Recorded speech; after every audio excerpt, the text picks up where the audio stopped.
Welcome to the Slop Farm. Enjoy the video. In this video, I will explain how to study astrology at home. Start by creating a simple study plan that breaks topics into weekly goals and practical exercises. Focus on core building blocks like signs, houses, planets, and aspects, then practice by casting charts for friends and notable events.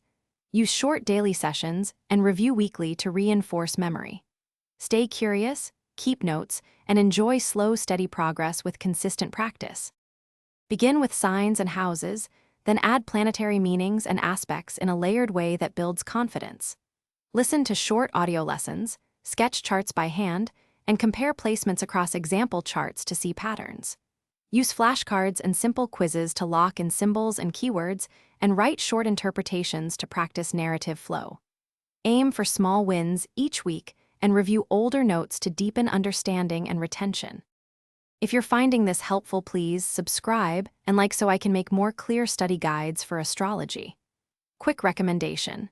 The Simple Path to Wealth is a surprisingly calming read that reminds you budgeting brings the same steady practice as chart study, and it pairs well with a cozy study session.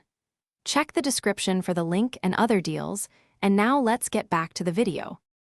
Practical application speeds learning faster than theory alone, so cast charts for friends or famous people and test your interpretations openly.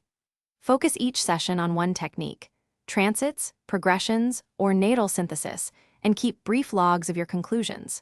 Share findings with a study buddy or online community to get constructive feedback and fresh perspectives. Celebrate small discoveries and progressively combine techniques to form richer, more confident readings. Thanks for watching. Consider subscribing if we helped you today.